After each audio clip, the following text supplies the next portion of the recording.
Hello everyone, welcome to Up Supercast, the only podcast on the internet that's going to just be replaced by a bunch of Fire Emblem characters next week. I'm Will, and joining me, as always, Brandon. I'm the hot one. Ills. Captain Ills of the Fire Emblem Police, reporting for duty. Saf. I'm keeping charge of this gate. And Muzamil. I'm the Echo Fighter. I feel like we went in multiple directions. There was a zigzagging that happened during there's that no intro. consistency. When has there ever been? When has there ever been any? Only a on the couple Game Club. times. Only on the Game Club. Tune in, folks. Keep putting it over. How you doing, boys? A new Smash character was announced. I wonder who it is. Who could it be? I don't It must be know. some like really cool third-party character.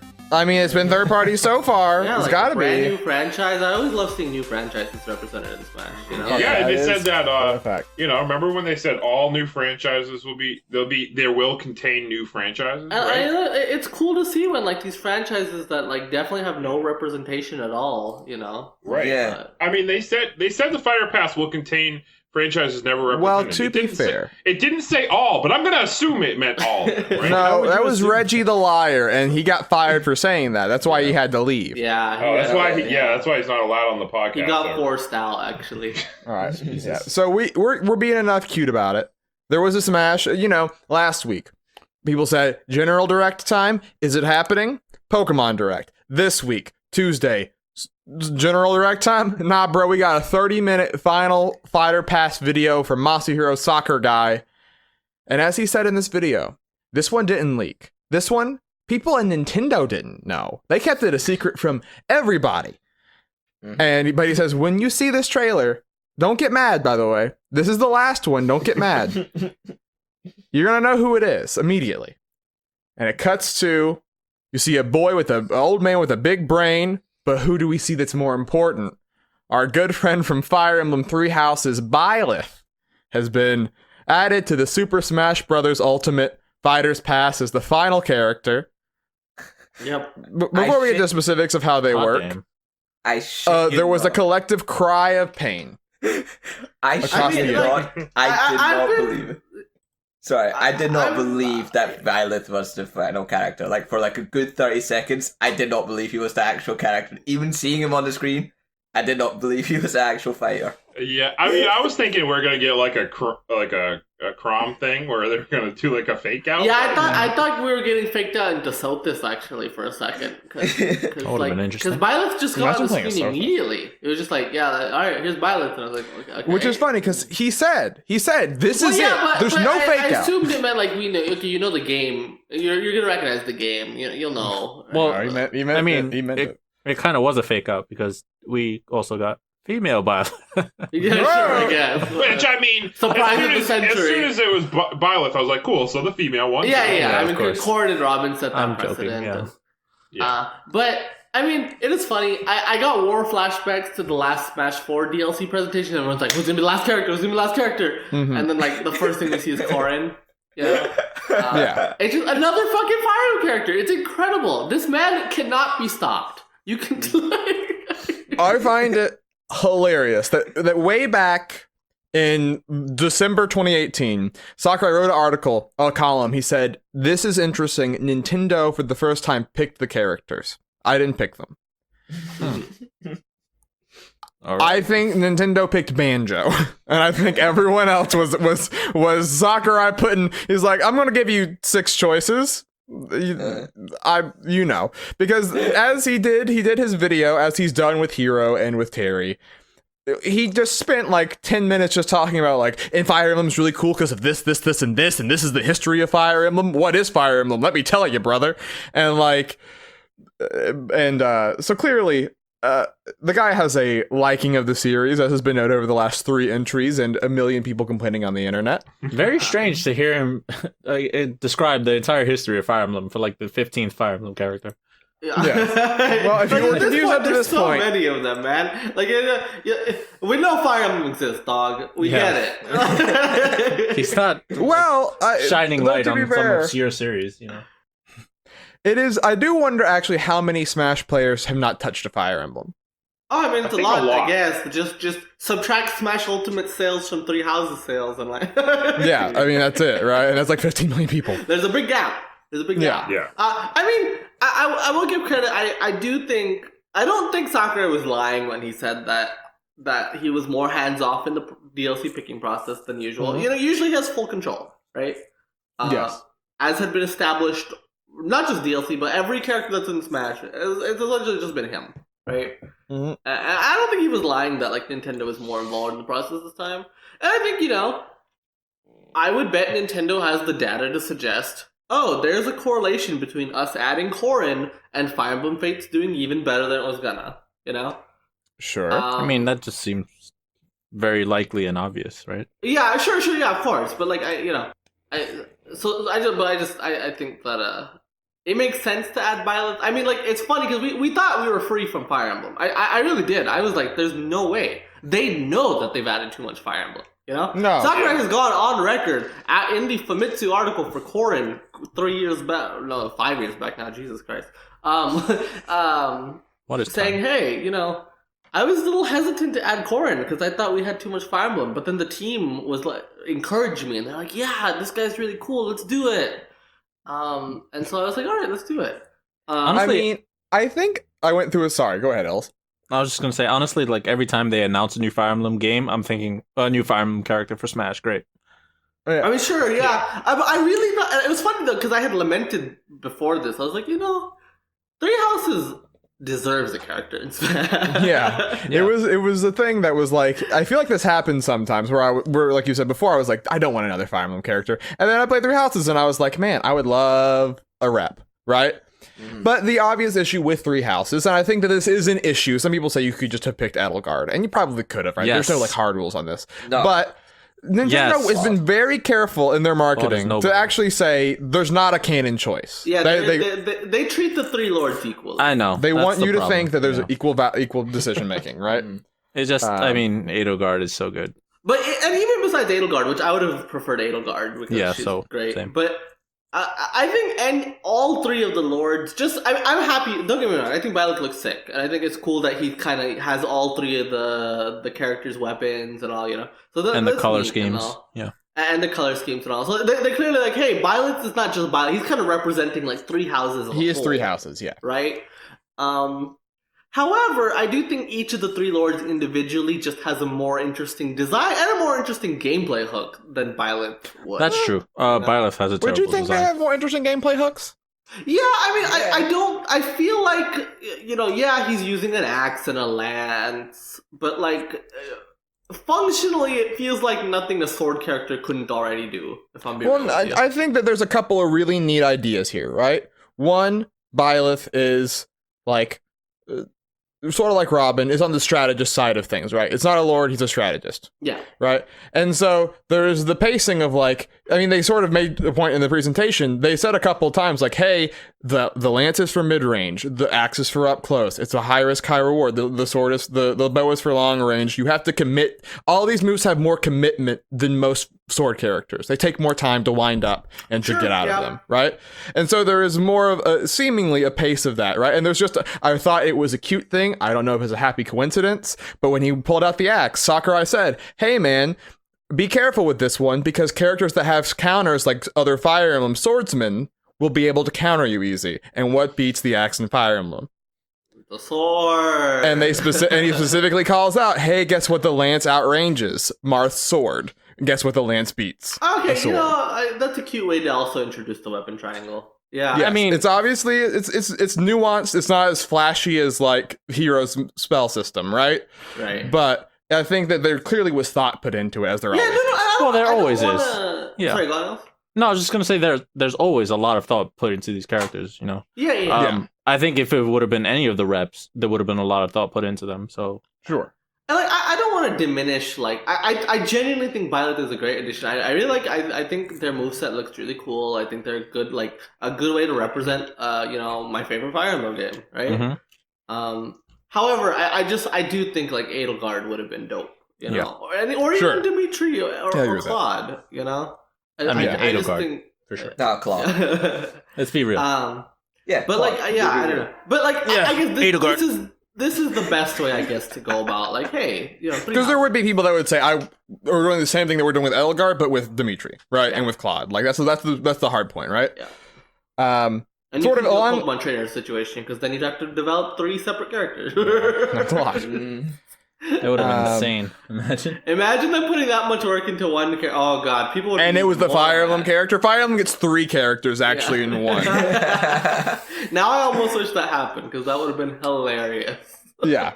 You just live for spite, don't you, at this point? I do, I really do. It's like the only thing that sustains you now. Yeah, at this point, you know, I can't Let it burn, dude.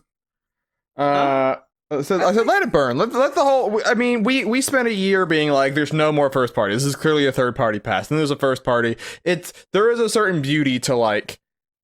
We finally get the first party that people have been asking for, and it's Byleth. It's just like, how many times does it have to be put into our skulls? There's no rules. You know, there's no rules in Smash Brothers, and they don't save the biggest for last ever. Like, it's Shulk for Smash 4, it's Corrin and Bayo for Smash 4, like DLC. You know, Kincineroar for Ultimate. Was the last one in Brawl. Yeah, it's they don't. There's that concept doesn't hit them, right? Like, they want you to view it as part of an overall package. It is funny. Look, I know DLC obviously is the reason why this inflated so much, right? But like, just 2 entries ago in Brawl, there was 2 Fire Emblem characters. You know, it was Marth and Ike. That was it. Yes. Boy got cut, and that was it. It was 2 entries ago. 2 boys. And then in the course of 2 games, right? They added a clone in Lucina. They added Robin. They brought Roy back. Then they added Corrin. Then they added Chrom as a clone, and now we got. Chrom was such a bad choice. We didn't need Chrom. I mean, I understand that he didn't actually put that much time into him, but still. Yeah. There's more Fire Emblem characters than Pokemon. That is insanity. That is insanity. Pokemon. Thinking about the Pokemon fact sucks. that Fire Emblem Awakening alone has 3 fucking characters is like, holy shit. Wow. Yeah, that's kind of bad shit. It's. I mean, he I think like I mentioned this years ago at this point, right? But he famously, I think back in Brawl, lamented that like Nintendo doesn't introduce a lot of new characters, right? Like they you know, it's the thing of like, they make a game. What's the Miyamoto quote, right? They make a game, they find a character that fits, right? And they don't always try to make a new character for everything. And so he said, you know, the 2 games that add characters every time, it's Smash, it's Fire Emblem and Pokemon. Fire Emblem Pokemon. Yeah, those are the 2. That's why I always have a pick for them. And like, you know, to be fair, like, he did lament, hey, I would have loved to add Springman and Rex, right? Yeah. But I couldn't, because it was, you know, they came too late into the development process of Ultimate, and you know, and they did. Quite frankly, they just didn't make sense for DLC, because if you're gonna pick a newer character for DLC, you're gonna pick one that's more relevant. It's not 3 years old at this point, right? Yeah, so, something that you can like bump the sales up, right? You're not bumping ARM sales up at this point. You know what I'm saying? Yeah. But I mean, it was worth mentioning. Speaking of that, we're not off this wild ride. No, we're not. Because he confirmed that there will be a Fighters Pass 2, and that there will be 6 characters now. We're getting 1 extra. 6 more times the internet gets to get mad. Oh baby! Well, as always, now it's going to be saved up for the last one. Whoever is Character Fighter 11, good luck. You know, good luck, brother. Until we announce season 3. Maybe he will never be free. Can't wait for Goku. Hey, you gotta open big. At some point, we're gonna have to tap into that well, right? Eventually.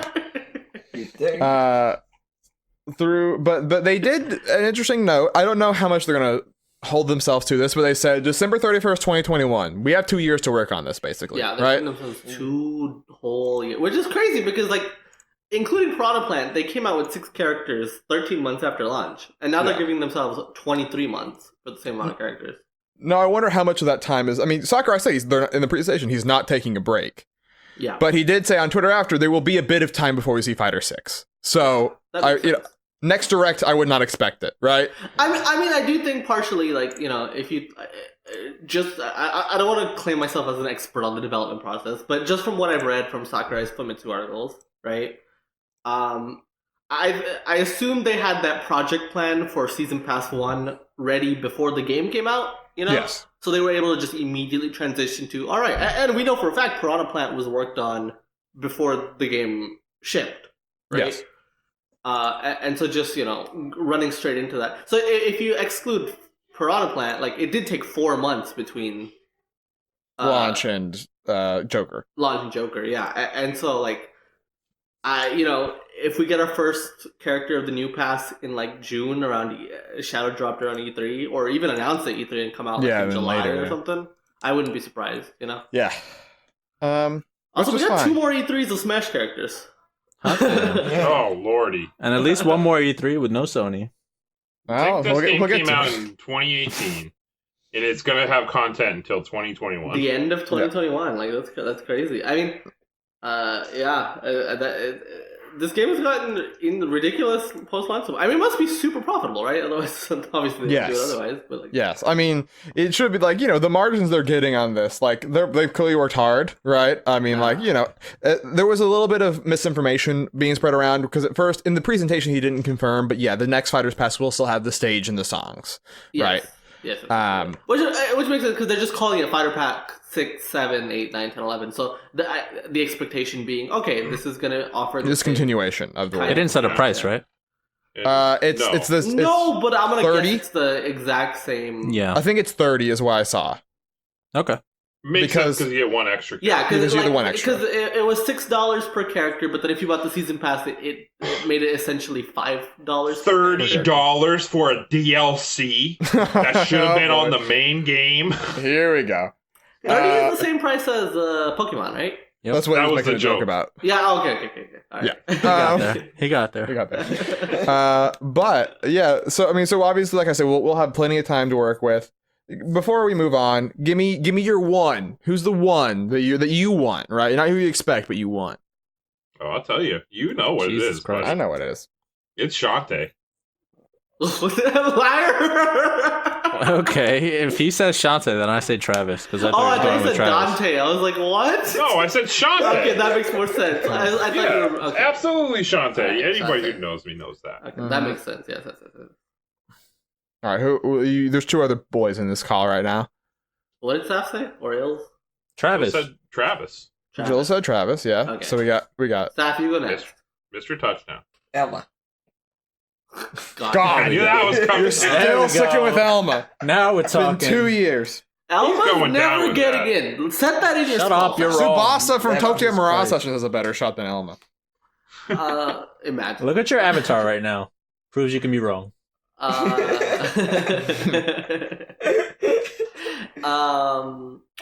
want. There's a lot of characters I want, but my heart says Phoenix Wright. That's a good one. That's a good I know pick. it's not a lie.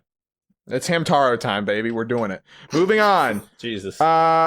Speaking of No, 30 you are not serious, Will. of season passes, When is he? of plugging Fire Emblem, of boosting sales. They right after this presentation flew right in. Shadow dropped a Fire Emblem Three Houses DLC trailer, Yeah. right? Wow. Which if you This bought is the that big season one. pass, this is the thing you were buying it for, really. The rest this of the stuff is was the reason you spent $25. You know. Yeah, I did not buy it. I intend to buy it. and this is essentially a 4th house is being shown in this trailer. The Cindered Shadows, Yeah. which is a side story, which is the Ashen Wolves, which is a group of students that live underneath the monastery, right? Disgusting underground people. Yes, they are apparently in the trailer. There's a line where they're like, it's the riffraff. It's all the people that were cast aside by society, sort of the people that they manage, right? And so they live underneath the monastery, right? Which is Yes. very weird. Just like my favorite movie, Demolition Man. And Yep. thank you, Brandon. Okay. And you see basically they're a bunch of students without a teacher. So I wonder what your role will play. And they consider themselves a 4th house, even though the monastery doesn't acknowledge them. And there's 4 new characters with it, named Balthus, Happy, Yuri, and Constance, who are all various different individuals. You can look at the trailer for that. But it seemingly is an add-on to the current story because they show like each of the lords fighting them in seemingly an introductory chapter. So it seems like, if you've played Fire Emblem Houses not 3 times or 4 times really, then this is maybe a thing to do on that next playthrough. Stop by, see what's going on with his fourth house, see what what they have in store, and I think seemingly they might be able to come with you back into the main campaign because they showed them in a couple of levels that weren't underground. So, that's cool. Recruit them. I don't like their designs, but we'll see. Maybe they'll grow on me. I like Happy a lot. I like it. I'm into the designs. I'm into the. So what I'm curious about, because we see all three lords in the trailer. Yes. Claude, not Byleth. Claude, Ilgar, Dimitri. They say it's a side story, but like, so do I access it with like my current save file, or is it like a new save file that I'm playing with? And then so like, what's my party looking like? Because there's only like four. There's only 4 characters in the action world. So I assume they're gonna be. I wonder if this is gonna be a route where we get to use all the characters. And how involved is their story going to be? Like, how different? We'll have to find out. Yeah. When it comes out, February 13th. It comes out soon though. It comes out a month. That's cool. Yeah. The only Nintendo release of February, but that's okay. Yeah, I mean this DLC. So, do you think that Smash DLC? I mean this trailer was obviously, very specifically put up right after the Smash presentation. Yes. Do you think sense. this is also the reason why they put Tokyo Mirage Sessions on the day they did, like the day before they announced Byleth? You think they're trying to build it up to just Fire Emblem in general? Is this like big old Fire Emblem? No, I don't think so. promotion? I mean, I think it's more likely that Smash presentation was put the day before TMS than the other way around. Okay, yeah, okay, sure.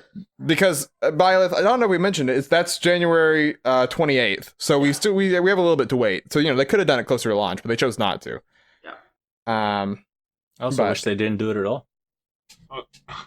We also, I want to mention, and I really like this part of the Smash presentation, was Sakurai mentioning that Smash sales are, it's the highest selling fighting game of all time. Mm-hmm. Oh yeah. And him going over how he's like, I don't know if it counts because, Street Fighter 2 has like a billion it's been released like 900 times on like 80 different consoles. How do arcade cabinets factor in? I appreciate it though.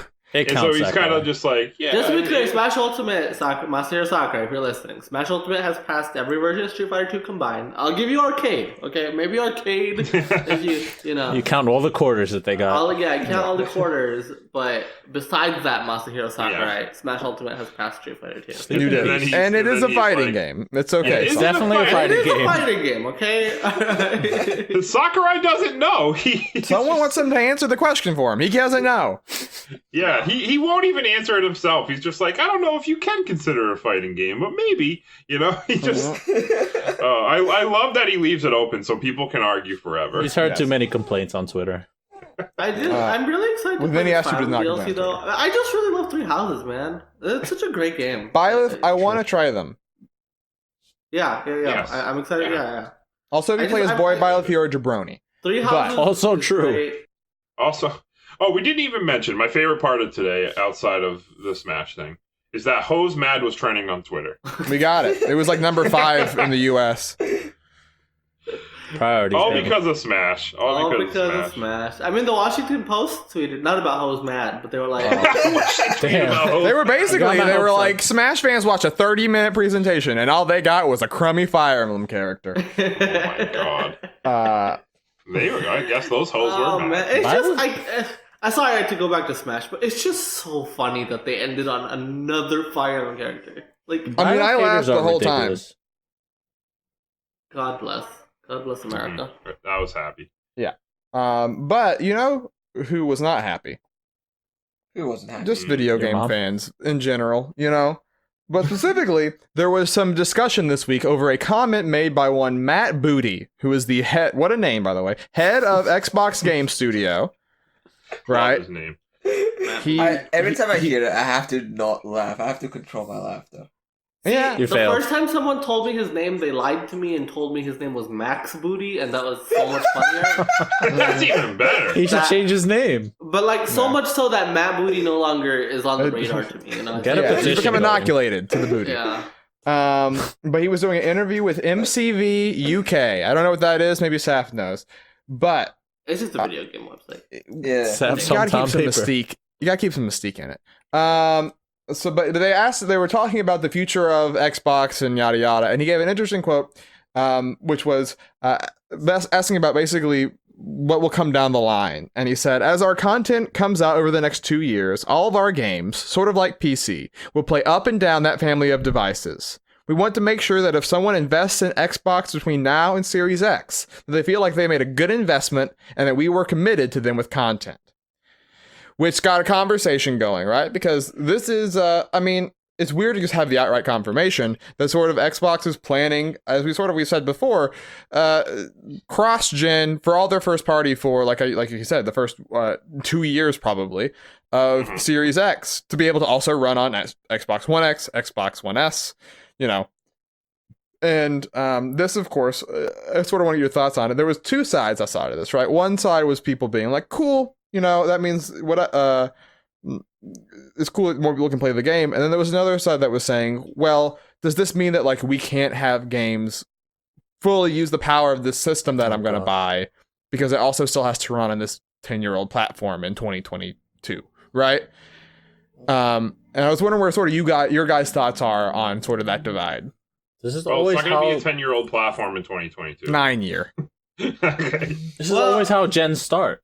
The fuck? Yeah, I mean, like, I guess you could make the argument that, well, Microsoft and Sony tend to not publish cross-gen games, right? Like, the first-party stuff tends to be full exclusive, right? Yes. Yeah.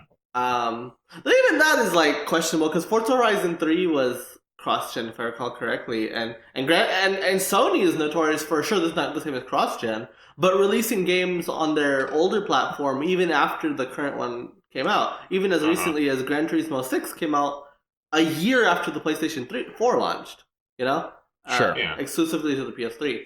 I mean, I think this just inherently makes sense for the direction Microsoft is going, right? A more platform agnostic, the newest Xbox will always be the best place to play that game. I guess you could argue PC, but whatever. Even if you don't own that, you can still play our games, you can still play our content, and more importantly, you can still subscribe to Game Pass, right? Yeah. And I think, a lot of people recently locked into Game Pass for 3 years. Sure, maybe not that many people on the grand scale of things, right? But a fair amount of people nonetheless. And I think having that commitment to those Game Pass subscribers, hey, for the next 2 years, even if you don't have the money to upgrade to our new system yet, right? Even if you will still be able to play the games that come to Game Pass. You're good. You don't have to worry about that. And also there's the fact that. Sorry, I was just gonna say. Also, there's the fact that allowing the games to be cross-gen means a bigger market. So I mean, it's just a bigger install base to pull from. Yeah, more people will be playing that game, and inherently, this idea that they're going to be held back by the old consoles is just not based in reality in any way, right? And I know people see, but we want to use the brand new CPU, and yes, games will be developed to use that to the full extent at some point, I'm sure, right? Yes, of course. But just look at the way the PC market works right now, right? There are games that just use new hardware to their max to make games that just look unreal, just better than anything else you've ever seen. Yeah. But they still work on older hardware just fine. You know? Well, apparently people don't like that. I see people using the well, that just makes it so there's no point in buying the new one. There's no point. Well, there is a point because it'll run better. It's prettier, it runs better. There's a reason for there's absolutely a reason. I mean, I don't have to buy things right away. overrate the amount of people who go buy a new system, especially the first-year buyers who are diehard, they love that platform, whether it's PlayStation or Xbox, right? Mm-hmm. Let's be real. You did not buy a PS4 to play Knack or Killzone. No. You bought it because you love PlayStation, right? Yeah. And that's fine. That's fair, right? Yeah. But the biggest games for the first 2 years of this generation were cross-gen. Assassin's Creed Black Flag is, I think, I don't know if I think this is true on Metacritic, but I think widely considered to be the best launch game of last generation, right? Sure. It was fine on last gen, but it was also great on PS4. You can't tell me, that it didn't look like a PS4 game, right? Yeah. And like we didn't have a real major exclusive to this generation, multi-platform wise, until Witcher 3 in 2015, 2 years after the which is the same timeline that Xbox is giving you, right? Yeah. And it's like a thing with like, it's like how your cell phones are nowadays too, right? Like you want to upgrade with the newest one, if you're really into it, you want to continue to get the newest one, but the old ones are going to work just fine and have a lot of the same stuff. Eventually they're going to be phased out, but they're going to be supported too for a while. Video games are really taking that same model into consideration, and I think it's fine. I think it's honestly, we don't need to cut people off. There's no need for it. There's no need for like there's a user base that if they don't let them play on their old system. If they're fine playing a game at 20 frames per second and 1080p, let them. I think what is it? Well, I think it's good, and I think a lot of people agree that it's good. And I think the only people that don't are maybe people who just want to feel superior. Yeah, that they bought it. It's console wars.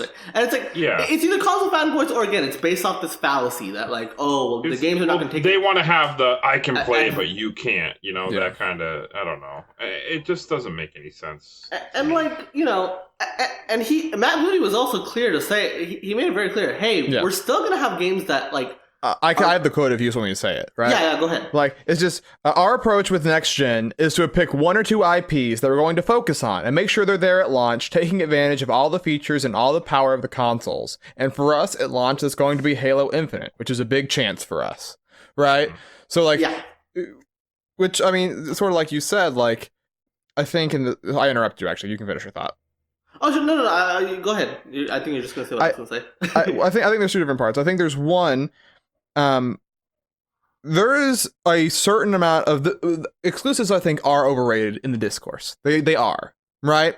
And I think that for the first couple of years of a console, the thing that people are buying this thing for is Madden, is FIFA, is Call of Duty, right? It is the big multi-platform big boy franchises, right? And then eventually later on you can start to pick up different people as it goes on I think Sony sort of benefited from that this gen, right? While they were sort of getting their first party revving up, they were still able to sell, record amounts of consoles because people wanted to buy those third party games, right? All of which, by the way, those are three franchises I mentioned that waited a long time to come cross gen, right? But they still sold consoles. And so I think in that same way, Halo Infinite, it can still be on Xbox One S, right? But if Halo Infinite is really good on Series X, people are going to want to play it there too. It's fine, right? And it doesn't. And by doing this, it also lowers the stakes of sort of a game like Halo Infinite, right? They doesn't have to be the thing that carries the console in the same way that Breath of the Wild did for for Switch, right? Where if that blew up in their face, it's a very different situation. Xbox is diversifying their portfolio so that they don't have to rely upon any one key linchpin to sort of have a successful console and a successful video game brand. Honestly, it's funny that you mentioned the Switch, right? Because for the first 3 months of that system, the biggest games on that system were Breath of the Wild and Mario Kart 8. Mario Kart 8 is still the biggest game on the system, by the way. Both of those games are on the Wii U. Yes. Both of those games are on the Wii U. And the biggest PS4 exclusive for a long time was Last of Us Remastered, which is a remaster of a game that was on PS3. A PS3 game. 5 months before launch, Yeah, so it's it's just this... All right. We beat this argument dead.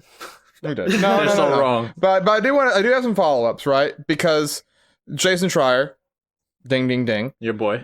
Followed up, right? And he clarified some things that are still relatively obvious, right? But I think are worth mentioning, which is there will be exclusive PS5 games. There will be ones at launch, right? And basically said, we're probably going to hear about those within a month, right? Which is not a shocker. I think people were expecting February to be the PlayStation meeting. There's going to have to be one because of a later news headline we're going to get to. And basically said that almost all third parties will be cross-gen, right? There'll be a few exceptions. He said Godfall maybe, but most of them will be exclusive. It will still be cross-gen. And then Microsoft, sort of like we said, they're going for as many devices as possible. And part of that was they just expanded xCloud to be on a bunch of more Android devices now, while it's in beta. So check that out if you have an Android device. But this then got the discourse going, like we said earlier, about exclusives, and there was a lot of discussions about the value of having a thing on a console. So then, we record this on Thursday. We get another news headline from said man, Jason Schreier, about another interesting development, which is Horizon Zero Dawn coming to PC within the year.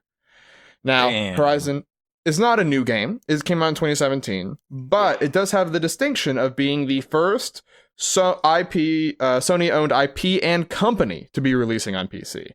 Death Stranding is going to get a PC release. The David Cage games have gotten PC releases, but both of those are companies. Company as well. Sorry, what? That game company's games, Yes. Flower Journey. But all those are companies that Sony doesn't own. They partner with. This is the first. They own Guerrilla. They own Horizon. They own everything, and it's still coming, which is the first time that's happened in over 25 years. Hot day. Not counting PC Nintendo stuff. would be the last to go third party. You could have seen it coming. Well, if you count mobile, then no. But yeah. Oh, true. Yeah, Nintendo. Oh, God. Everyone's third party. Everyone's third party. It's dead. And then just a few other details before we get into this. He said that probably it's not finalized yet, but right now the conversations were Steam and Epic at launch, which I have to wonder how much money Epic would have to give to Sony to get it exclusive. So Predator, which Sony is also publishing, upcoming game, that's going to be day and date, PlayStation 4 and PC. Yeah. And that is Epic Games Store exclusive, right? And the games you mentioned besides Death Stranding, the Journey Flower, the David Cage games, those are all also Epic Games Store exclusive. I think Sony very clearly is comfortable with the Epic Games Store. Honestly, we'll see. Maybe I'm wrong, but I wouldn't even be surprised if they don't even need a money hat to be exclusive at launch to the Epic Games Store. But I think because the cut. Because the way, if you think about it in the way of, Epic's only taking a 12% cut. That's nothing. That's nothing. That's almost like we're selling a copy on PlayStation 4, right? Yes. And so I think Sony is very happy with the Epic Games Store. Yeah. And I think another thing that was hinted at by Tom Phillips, who is a writer at Eurogamer, said that he's essentially heard that Dreams is also going to be doing the same thing, which makes sense. I'm especially glad to hear that, because I think the PC community can really kickstart Dreams in a way that because I was worrying about the game, right? Yeah. Early metrics for the game, sales-wise, like the early access and stuff, and just like the kind of views it gets and stuff, it's not great, right? Mm-hmm.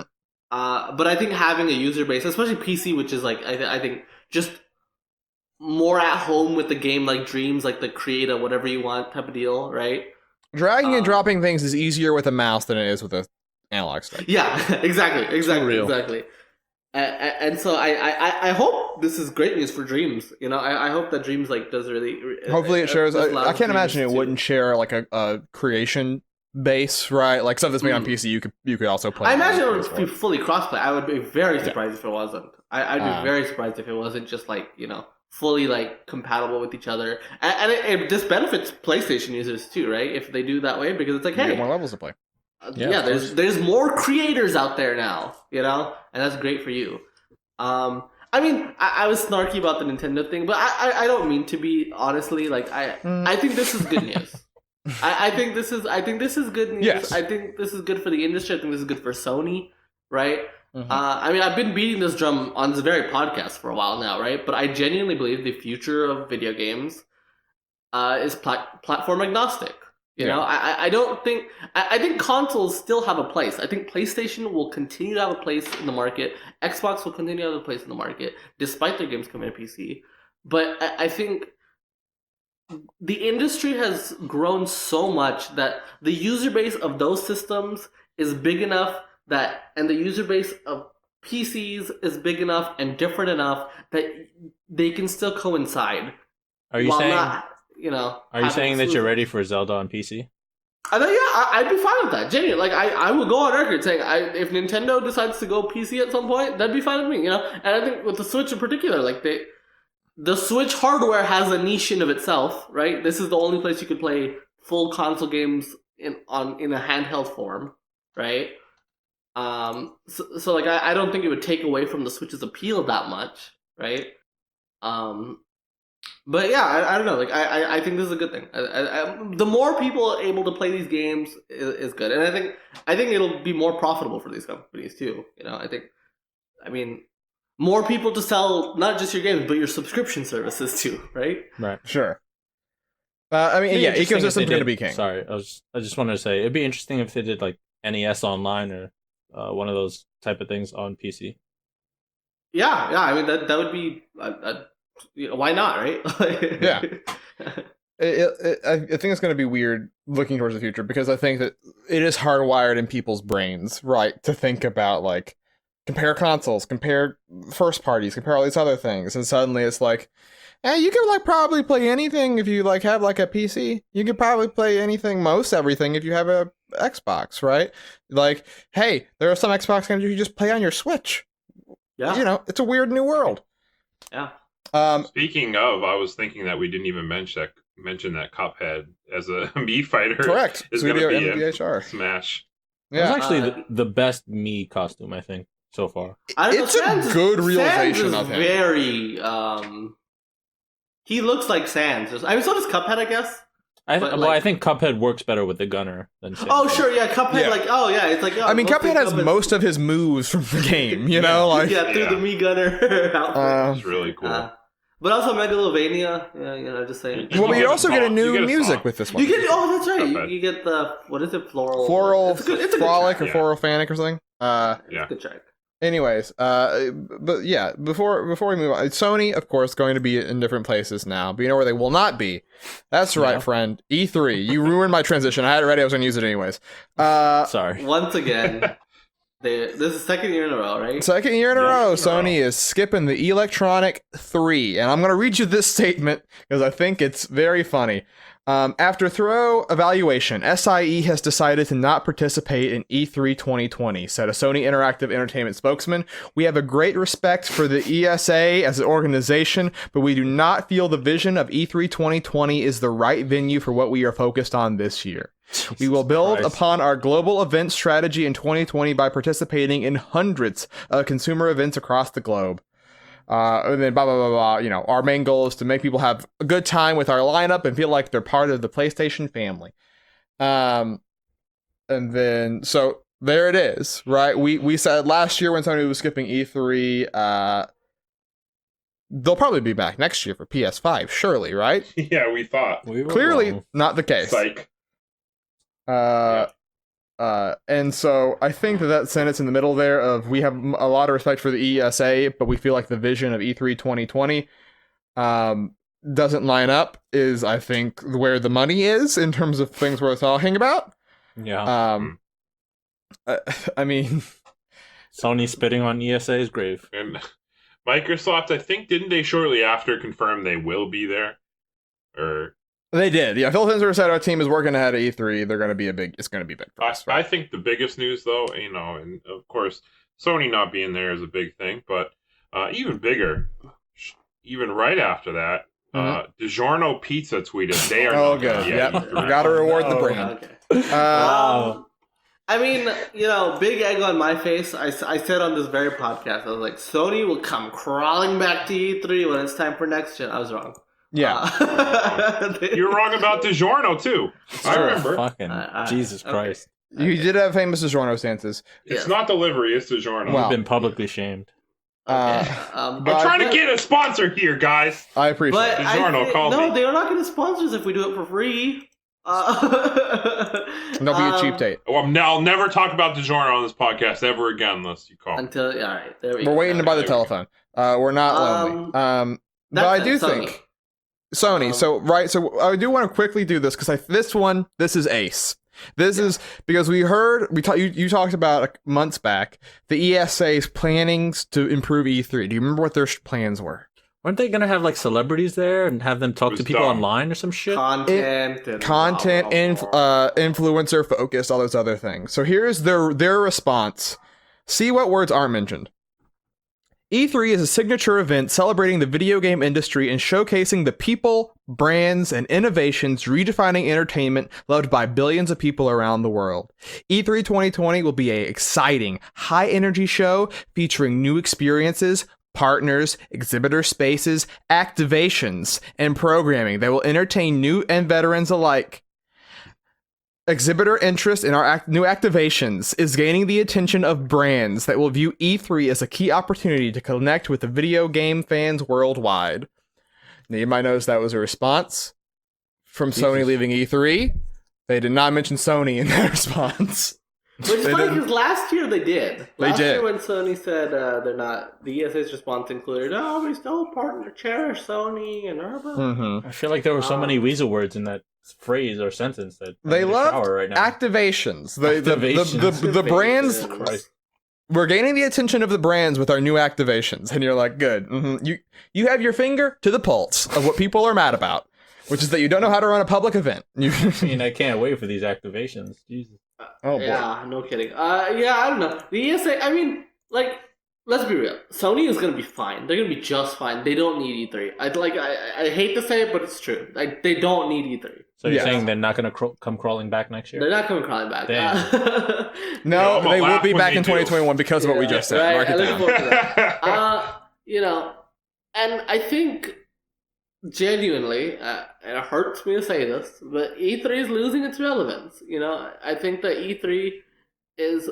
I mean, I think this is something we can all agree on, but E3 is run by the ESA, and the ESA are morons. Didn't we talk about this like 6 months ago? Yeah, we did. But like, it's worth nothing. Yeah. I mean, like, the ESA are morons. They don't know what to do with E3. It's been beaten to death by this point, this conversation. But like, it's true, right? Like, E3 doesn't know what it wants to be, and Sony's not about that. It's just simple as that, right? Clearly, Microsoft and Nintendo, not Sony, Microsoft and Nintendo still see value in the show. In E3, yeah. Right? They still show up. They still do big events around it, right? Well, I mean, Schreier specifically went on Twitter afterwards and said that the reason last year was straight up Sony and the ESA are not getting along. There's just conflict there, and there probably is still that conflict, right? Yeah.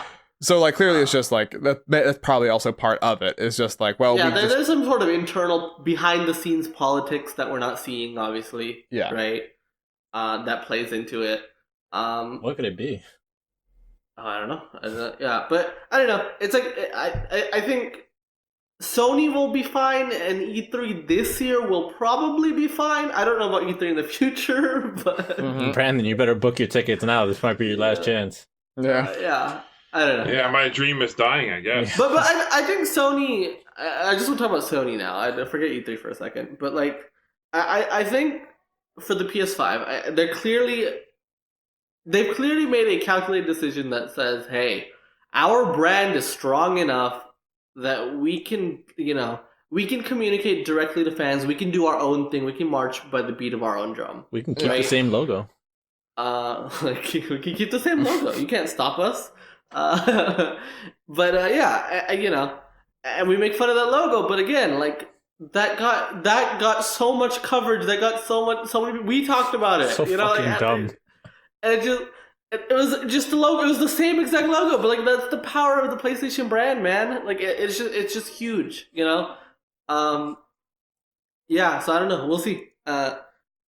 I'm curious how the PS5 rollout goes out, especially because like it's so ingrained in our head, right? Okay, console. The console reveal is gonna happen, and then they're gonna do the big E3, right? That's changing. The calculus is different. Right? I mean, they specifically name dropped the hundreds of events, so I imagine they might, I mean, like Nintendo did with the Switch, right? Just sort of cut past press and do a bunch of public demos, right? Yeah, I mean, the Switch wasn't at E3, right?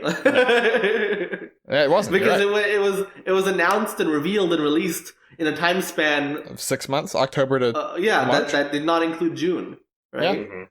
Mm-hmm. And so yeah. So I mean, we'll have. Obviously, expect PS5 news relatively soon. I would hope, right? But it'll be interesting to see how they plan out the rest of their year and what they have. Now, speaking of planning out the rest of your year, some stuff is opening up because it's delay season once again, boys. Oh yeah! Woohoo! And we got some big ones. So first we have FF7, originally March 3rd. Pushback month, April 10th. Pour one out for Saf. Pour one out for Saf. This is everyone's running away from Pokemon Mystery Dungeon. They're scared of it. And Animal Crossing, don't forget. And Animal Crossing. That might get like as a Pokemon too. Who knows? I will never forget. And then also with Square, the Avengers game has been delayed from May to September, so that's a 4-month delay. That's the big one. I mean, FF7's delay is kind of nothing. That's not the big one. But I guess for Square, it's the big one. Yeah, for Square Enix. But I mean, I feel like the Avengers game one, not a surprise. I mean, games get delayed a month for like polish reasons all the time. That's pretty normal. The Avengers one, my conspiracy theory hat says this is for fiscal year reasons, the FF7 delay, and not polishing reasons. Sure. I mean, I'm sure the team doesn't mind it either. You know? Sure, yeah. But it's just like that timing is so suspect, you know, like going from the end of the fiscal year to the beginning of the next one. Like, unless, like, you know, it takes a lot for something to get delayed out of a fiscal year. Yes. You know? And I don't think that lot was like FF7 being like catastrophically wrong or something. I think that the extra month lets them put in all of the rest of the game. Yeah, that's what happened. God. But yeah, I mean, Avengers game, like we saw the E3 thing, and we saw that Kamala Khan trailer. You know, it felt like it felt like there was definitely space to get delayed. I mean, it was received tepidly, right? So. Yeah, it was. And like, you know, games as a service games, their launch is always so precarious because it's like, you're asking people to commit for a long time. Because like your reviews come out at the beginning, right? Even if your game is completely different by the end of it, like the reviews that come out that make so much of purchasing decisions, right? Mm-hmm. The user impressions. I don't even just mean like the Metacritic score, but like user impressions and stuff at launch is so important, right? Is Avengers a games as a service game? Yeah, it's a games as a service game. How so? I found this out just the other day when Muzzy told me. How so? They're going to be adding superheroes and new like crises every month or whatever. Oh, yeah. I don't think I like this. Yeah, I legitimately thought it was some single player adventure. No, it's multiplayer. Okay. I was wrong all along. It is a games as a service game. Whatever hype I had is diminished. Well, I'm sorry. I'm sorry to bring you this bummer. I mean, no, you're not. Here we are. But yeah, it is, you know, it's hard to get a games as a service launch right. In fact, I can't think of many that did.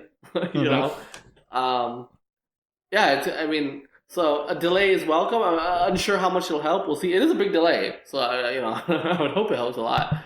But also, it's kind of weird. 2 months before next gen. Yeah, I mean, we have another one that's going to be like that in a second. But yeah, I mean. I guess the thought is, if you're doing games as a service game in May versus in September before a new gen launches, that's sort of the same situation, right? If your game is intended to last for a year, you're sort of relying on the idea of both of these next gen systems being backwards compatible, which thankfully they are. Yeah, I want to talk about that for a second before we move on to the last game. But like, you know, it being a games as a service game and launching so late into the gen. They would have to give you the next gen version for free, right? Or like just automatically upgrade it from PS5. You would have to hope so. And Series X, right? Because like otherwise, launching a games as a service game at the tail end of the generation and then asking your audience to buy it again 2 months later would be kind of weird. You know, it would. Scummy. Scummy. Yeah, it would. So I don't know. We'll see. And then the thing we've been alluding to for a while, the other big delay, Cyberpunk 2077 was originally going to come out in April, has now been delayed to September, which 2077. It's not coming out until that year. It's true. They got to keep it honest, right? At that time, it'll just be like a true to life, you know, set in current times. It's gonna be. It's gonna be at that time. It's gonna be considered just like a realistic game, right? Yeah. It's gonna be like the new Second Life. Oh God. But this is one. I mean, they gave similar reasons, right? We need more time to polish it up and make it be to the quality that we expect. Anyone who thought Cyberpunk was coming out in April was foolish. I'm just putting that out there, man. You should have never expected Cyberpunk to come out. So why did they put that in the release date then? Jesus Christ! But like you just knew that was a lie. Imagine hoping video games actually come out when they say that. No, that's like hoping. You're not wrong for hoping. Well, to be fair, they stuck the stamp on it back in June, right? June to January is a long time for a video game development. In that time, no, I mean, which is why I think I always think giving release dates so far up from the date is so weird because it's like just the way game development works. You don't know that you're gonna hit that date. You know, you don't know that. Yeah, you know? It's very dumb. I agree with that. But I mean, we did get a big AAA game announcement this week, though. That's right, brother. We got a game announcement from CD Projekt Red. Because they said years ago, we're working on another AAA game in tandem with Cyberpunk. Yeah. It's Cyberpunk multiplayer, we now know, which was going to be a different game. And so this is not like a mode for Cyberpunk, right? No, this was going to be a separate game, and they said it will not be out until after 2021. Yeah, well, so last year they had claimed that they had their exact phrasing was, we have a AAA game set in the Cyberpunk universe coming out in fiscal year 2021. Right? Yes. So yeah, like Will said, that game has been delayed now. We had already kind of known, it was kind of weirdly undercovered, funnily. But like, yeah, we knew that we were going to get a AAA Cyberpunk game, like, very soon after Cyberpunk, right? And they confirmed it's the multiplayer. You know what? Maybe they delayed it so they can make Keanu Reeves the Fighter Pack 11 character. Maybe, yeah, gotta get that, like, you know, synergy going, you know? Cyberpunk coming to Switch. But it's cool that they confirmed that, okay, this is a multiplayer game. I wonder how similarly it plays to Cyberpunk. Yeah, it'll be, I don't know. I don't imagine that they're making like a competitive multiplayer game. That would feel weird. But I don't know. Maybe it is Second Life, like Ilse alluded to. Who knows? What kind of game is that? Right? I don't know. We'll find out. When have I ever been wrong? Yeah, it's true. Just to be clear, though, 2077 is completely single player, though, yeah? Yes. No, that they're making a separate multiplayer game for expressly that purpose. Okay. But then that is sort of it. Like I said, these things happen. We'll probably get a few more of them in the coming weeks. Knowing how this stuff tends to go. Yeah, I mean, beginning of the quarter and then especially beginning of the year is prime delay season. Yes, because it's like, oh, you know, it's when they're having their meetings, it's when they're making progress reports, and it's when it's like, okay, all right, it's not going. We've checked on how this is doing. We have an outlook for the year. We got to make some changes. Right. And so that's why we got a billion delays in 1 week. There it is.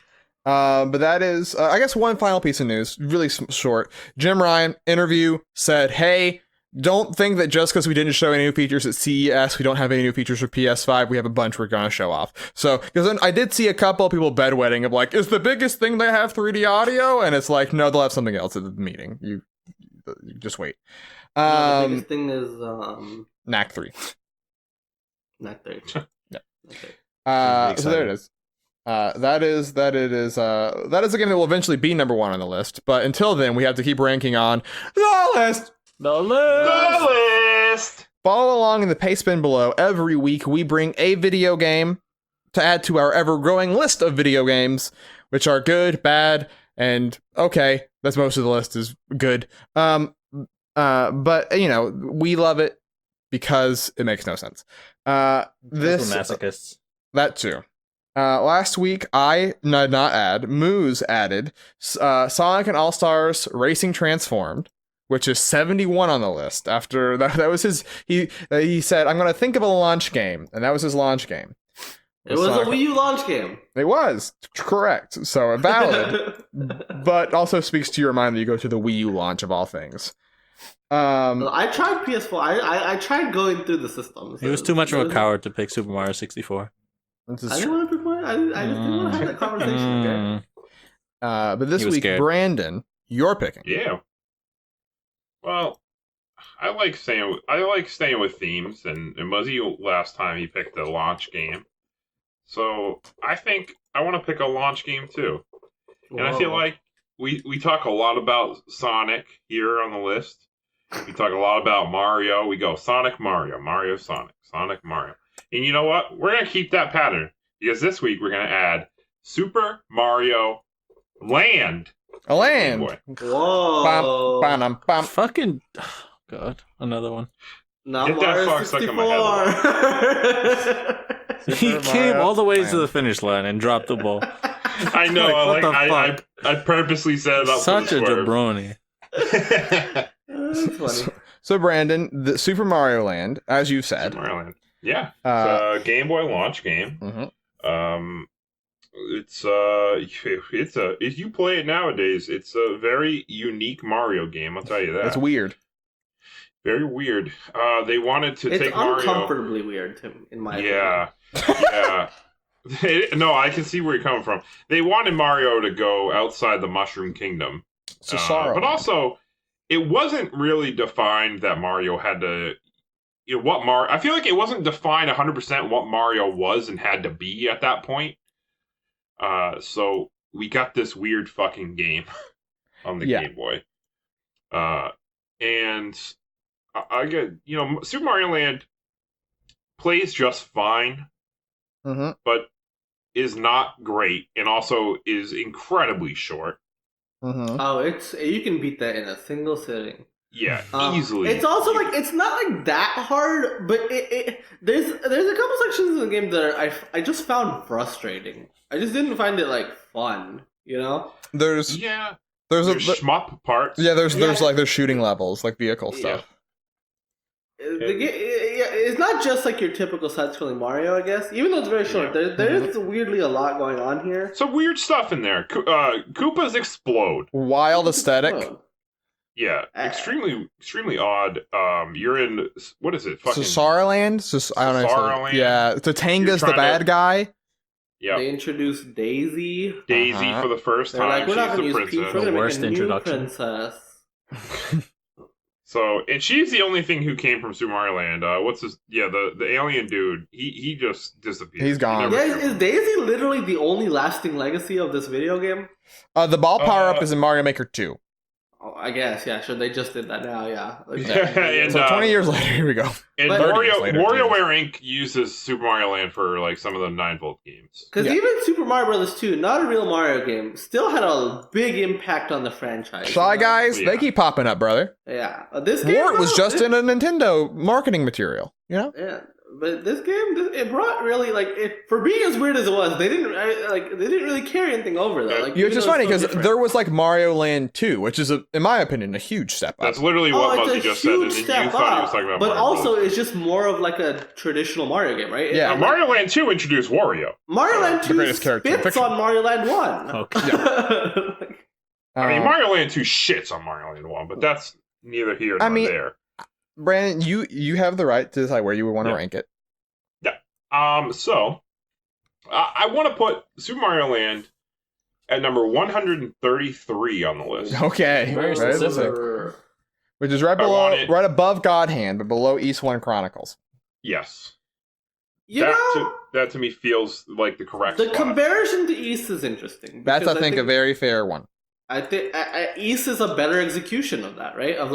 East One Chronicles, from what I can tell, is it's just a JRPG, right? A very primitive JRPG, right? It is. It's a very primitive action RPG in specific. Yeah. Action RPG, yeah. But it pulls that off better than Super Mario Land does, being a primitive platformer.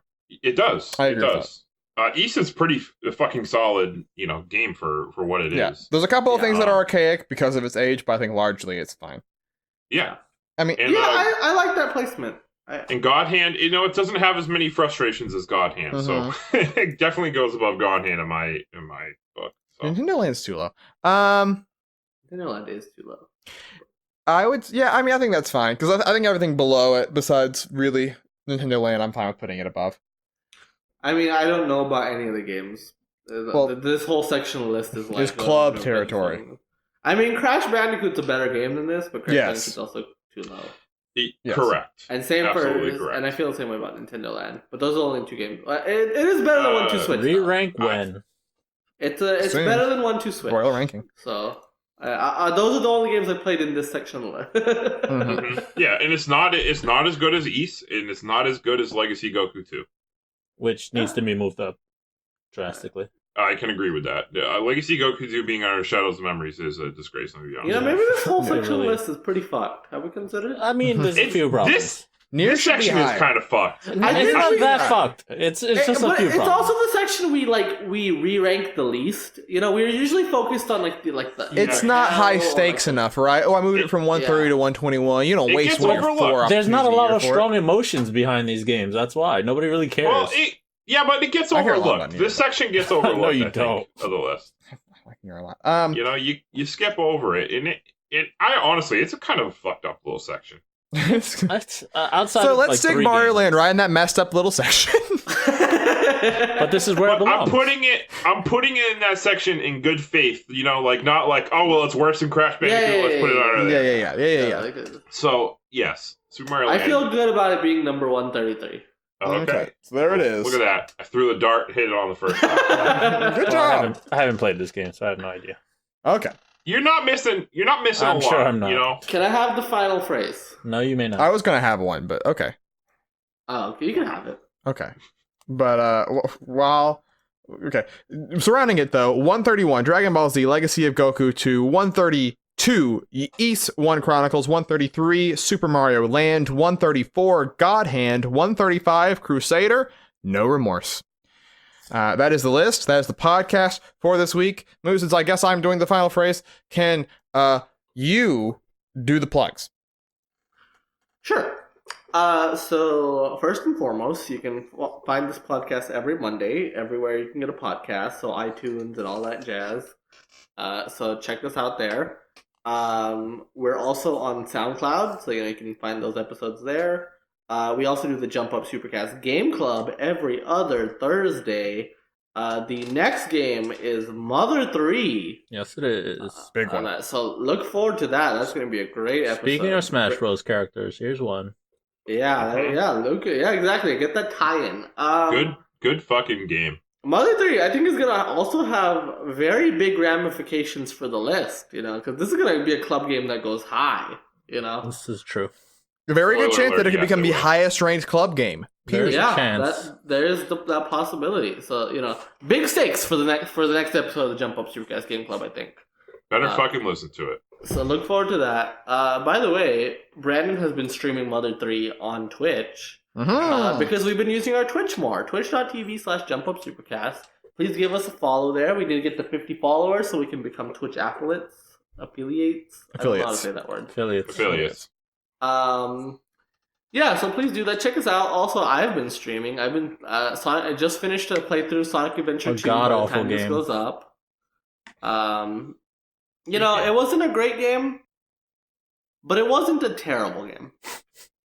Good Tell game. them That was an olive branch, and I respect it. Yeah, that was definitely an olive I branch. respect Tell it them too. the truth. Tell them how you really feel. That's the god honest. But but I will be venturing into Hell next. Speaking of the list, so we have 12 games in Hell right now, Yeah, brother. and for me, this all ties in together. It ties into our streaming. It ties into Hell. It ties into the game club because I will be streaming 5 hours of every game in Hell on the list, so I can get one episode on the game club.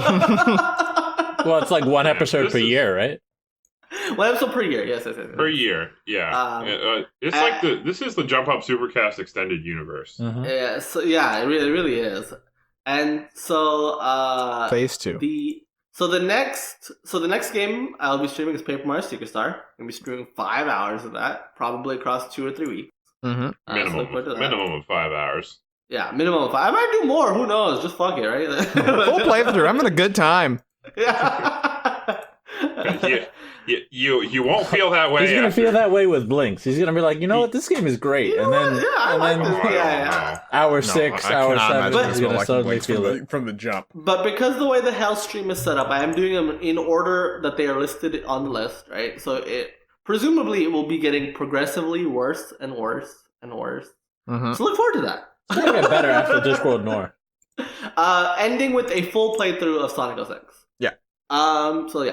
So that's that. Follow us on Twitch.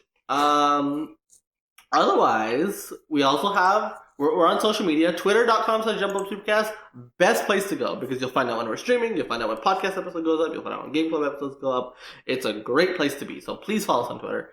Also, we have a Patreon. If you like what you listen, and if you get this far into the episode, I feel like surely you like us a little bit, right? Consider throwing us $1 or whatever you can, we'd really appreciate it. You get access to our exclusive patron Discord. You get to pick games for the game club, which is a right that I don't even have. I have to suffer through 60 hours of terrible games. You just have to pitch in $1, So just consider that. What value? Yeah, and you get access to our exclusive Discord channel, so you get to talk to us. Have it.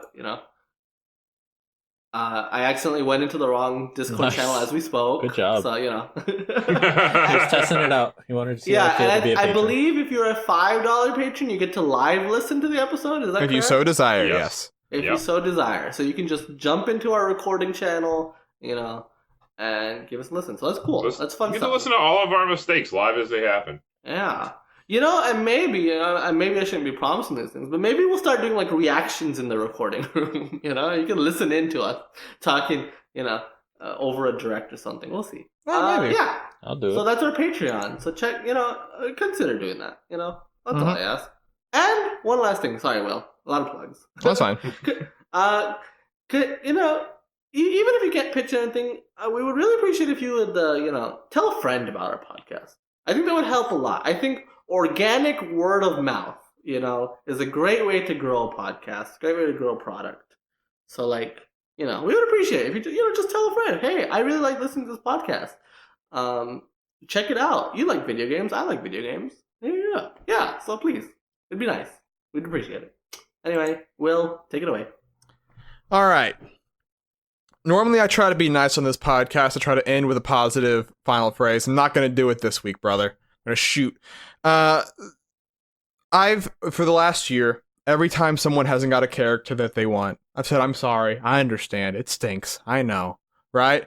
Today, after it's all said and done, before we get started ramping up on this next highway to hell that we're going to be on together, if you made it through 30 minutes of that Smash Direct and you were still mad at the end, you're the loser.